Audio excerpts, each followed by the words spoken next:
Halo teman-teman, perkenalkan nama saya Risha Wulandari Leki dengan NPM 121552012400132, Fakultas Ilmu Komputer, Program Studi Informatika, Universitas Kristen Indonesia Maluku. Jadi teman-teman, di sini saya akan membawakan mata kuliah interaksi manusia dan komputer dengan judul materi faktor manusia dalam interaksi manusia dan komputer. Oke teman-teman, jadi di sini ada beberapa faktor komputer yang akan saya bahas. Yang pertama, sistem komputer secara umum. Yang kedua, peralatan masukan teks. Yang ketiga, peralatan penempatan posisi dan penunjuk. Yang keempat, peralatan output. Yang kelima, pencetakan. Yang keenam, memori. Yang ketujuh, format penyimpanan data. Dan yang terakhir, kecepatan prosesor. Oke teman-teman, jadi kita masuk saja pada materi yang pertama, yaitu sistem komputer secara umum. Teman-teman, sistem komputer secara umum adalah suatu kesatuan yang terdiri dari berbagai komponen yang saling berinteraksi untuk mengolah data menjadi informasi yang berguna. Di sini, secara sederhana, sistem komputer bekerja dengan cara yang pertama menerima input atau masukan, yaitu data dimasukkan ke komputer. Yang kedua, memproses data, yaitu data diolah oleh sistem. Yang ketiga, menghasilkan output atau keluaran, yaitu hasil berupa informasi. Dan yang terakhir, menyimpan data, yaitu data dapat disimpan untuk digunakan kembali. Teman-teman, di sini ada komponen utama sistem komputer. Yang pertama ada hardware atau perangkat keras, yaitu bagian fisik komputer yang bisa dilihat dan disentuh. Contohnya itu keyboard, mouse, monitor, dan CPU. Dan yang kedua ada software atau perangkat lunak, yaitu program atau aplikasi yang menjalankan perintah. Contohnya itu sistem operasi yang di dalamnya ada Windows dan Linux, dan aplikasi yang di dalamnya ada Microsoft Word dan browser. Dan yang ketiga ada brainware atau pengguna, yaitu orang yang menggunakan dan mengoperasikan komputer. Contohnya itu pengguna, programmer, dan operator.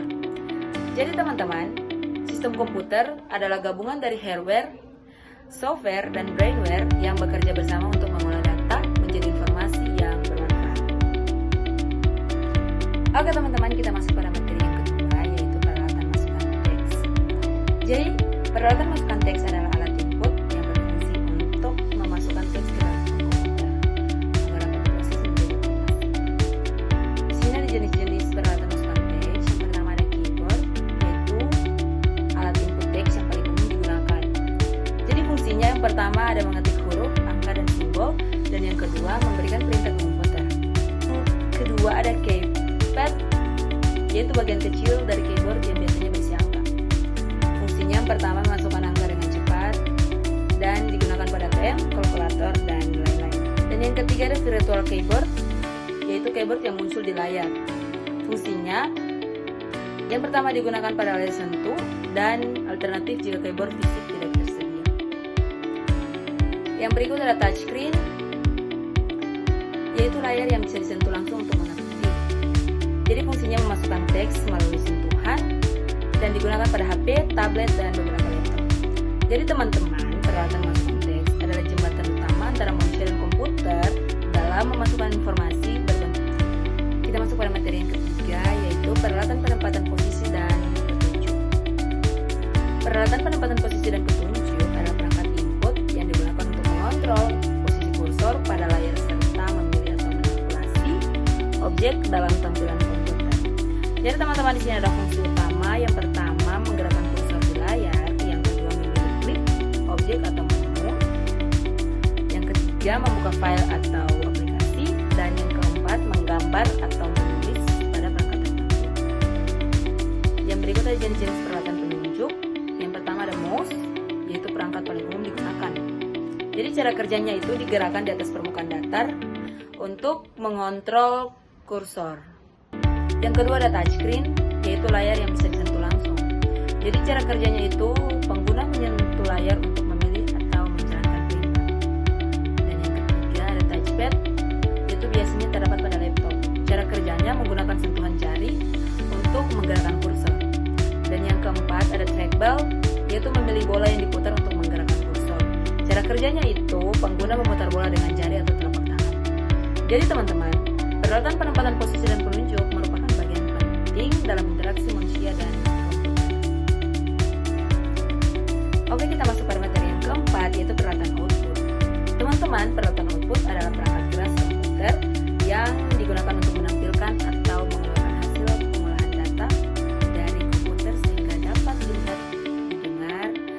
atau digunakan oleh manusia. Di sini ada fungsi utama. Yang pertama ada menyajikan informasi hasil proses komputer. Yang kedua ada menampilkan data dalam bentuk visual, audio, atau cetakan. Dan yang ketiga memudahkan pengguna memahami hasil pengolahan data. Yang berikut ada jenis-jenis peralatan output. Yang pertama ada monitor, yaitu perangkat output utama untuk menampilkan informasi secara visual. Yang kedua ada printer, yaitu digunakan untuk mencetak data ke media kertas. Dan yang ketiga ada speaker, yaitu menghasilkan output berupa suara. Dan yang keempat ada proyektor, yaitu menampilkan tampilan komputer ke layar yang lebih besar. Jadi teman-teman, peralatan output adalah komponen penting dalam sistem komputer yang berfungsi menyampaikan hasil pengolahan data kepada pengguna. Oke, kita masuk pada materi yang kelima, yaitu pencetakan. Jadi teman-teman, dalam interaksi manusia dan komputer, pencetakan atau printing adalah proses mengubah informasi menjadi bentuk fisik atau hard copy seperti kertas agar dapat digunakan, dibaca, atau didokumentasikan oleh manusia. Di sini ada tujuan pencetakan dalam IMK. Yang pertama itu adalah menyediakan dokumen fisik, yaitu laporan, tugas, atau surat. Yang kedua ada memudahkan pembaca tanpa layar. Yang ketiga mendukung arsip atau dokumentasi. Dan yang terakhir meningkatkan kenyamanan pengguna dalam mengakses informasi. Di sini ada juga prinsip pencetakan yang baik dalam IMK. Yang pertama itu keterbacaan, yaitu gunakan ukuran huruf yang jelas dan ciri jenis font yang mudah untuk dibaca dan hindari teks terlalu rapat. Ada juga tata letak, yaitu gunakan margin yang rapi, susun informasi secara terstruktur, dan gunakan heading dan paragraf yang jelas. Ada juga konsistensi, yaitu gunakan format yang sama di seluruh dokumen dan penomoran dan gaya tulis harus seragam. Oke, kita masuk pada materi yang keenam, yaitu memori. Jadi teman-teman, dalam IMK, memori merujuk pada kemampuan manusia untuk menyimpan, mengingat, dan menggunakan kembali informasi saat berinteraksi dengan sistem komputer. Di sini ada jenis-jenis memori manusia dalam IMK. Yang pertama itu ada memori sensorik, yaitu menyimpan informasi dari indera penglihatan, pendengaran dalam waktu sangat singkat. Contohnya itu melihat tampilan layar sekilas. Yang kedua ada memori jangka pendek, yaitu menyimpan informasi sementara sekitar 15-30 detik. Contohnya itu mengingat kode OTP sementara. Yang ketiga ada memori jangka panjang, yaitu menyimpan informasi dalam waktu lama. Contohnya mengingat cara menggunakan aplikasi. Jadi teman-teman, memori dalam IMK sangat penting karena menentukan seberapa mudah pengguna memahami dan menggunakan sistem. Oke teman-teman, kita lanjut pada materi yang ketujuh, yaitu format penyimpanan data. Jadi teman-teman, format penyimpanan data dalam IMK adalah cara menyimpan data dengan struktur tertentu agar mudah diakses, dipahami, dan digunakan kembali oleh sistem maupun pengguna dalam proses interaksi.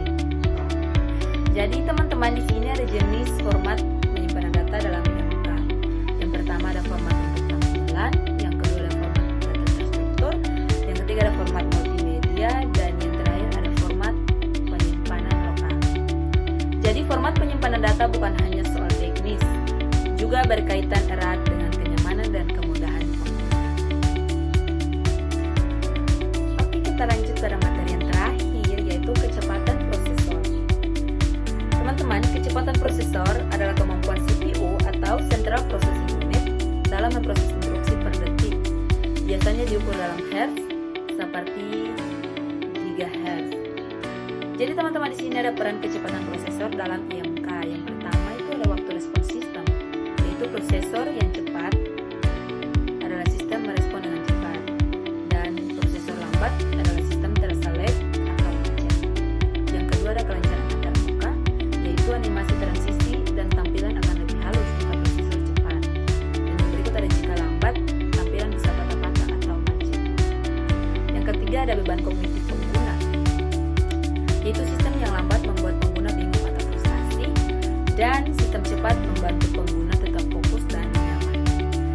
Yang keempat ada multitasking, yaitu prosesor cepat mampu menjalankan banyak aplikasi sekaligus, dan ini penting untuk efisiensi kerja Jadi teman-teman, dalam IMK, kecepatan prosesor berperan